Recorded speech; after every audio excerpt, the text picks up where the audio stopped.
Good morning, Ma'am Lianas. I am Rose Maria Morado from DHRTV. From question 1, discuss the history of science and technology in the Philippines during the pre-colonial period.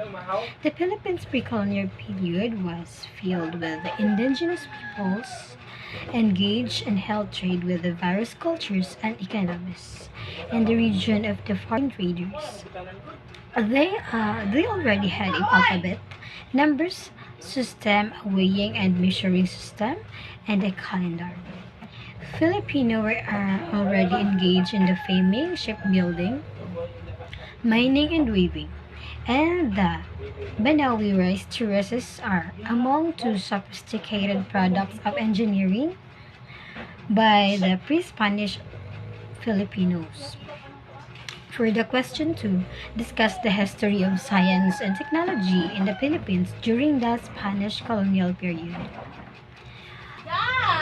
On August 8, 1988, Corazon Aquino created the Presidential Task Force for the Science and Technology, which came up with the first Science and Technology Master Plan, or STMP.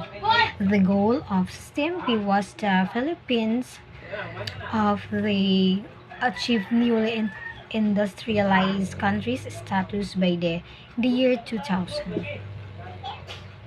The colonization of the Philippines contributes with the growth of science and technology in the archipelago. The Spanish introduced formal education and founded scientific institutions.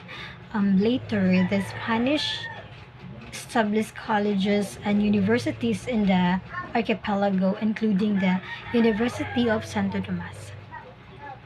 Filipinos were already engaged in the activities and practices related to the science farming before Spaniards and primitive or first wave technology. They were curative values of some plant on how to extract medicine from herbs. They had a alphabet, a system of breathing, and a method of counting and a weight of measure. For question 3, discuss the history of science and technology in the Philippines during the American period.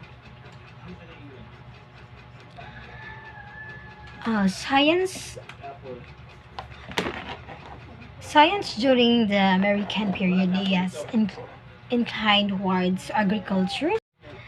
For question 3, discuss the history of science and technology in the Philippines during the American period. Science during the American period was inclined toward agriculture, food processing, medicine, and pharmacy. Not much focus was given on the development of industrial technology due to a free trade policy with the United States, which nurtured an economy geared towards agriculture and trades. The period of American colonization of the Philippines was 48 years. It began with the cession of the Philippines to the U.S. by Spain in 1898 and lasted until the U.S. recognized Philippines independent in 1946. And American held the Philippines until granting for independence on July 4 during fall 1946. For question number 4, what is a paradigm shift?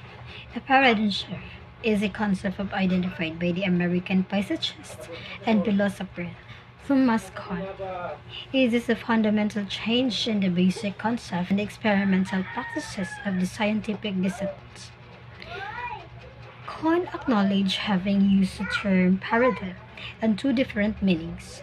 For example, the scientific method itself is a paradigm through which science views the world of traditional Western and empirical quantitative approach to studying things. Another example of paradigm is the theory evaluation. The last one, number 5, give an example of paradigm shift and the story of the science and technology in the Philippines. A paradigm shift can result after the accumulation of anomalies of evidence that challenge the status quo are due to some evolutionary involution of discovery. The concept was the first formalized by physicist and philosopher of science Thomas Kuhn. Example of paradigm shift: the movement of scientific theory from the a Ptolemaic system, the Earth of the century of the universe, into the Copernican system, the Sun at the center of the universe, and the movement from the Newtonian physics to the theory of relativity in the quantum physics.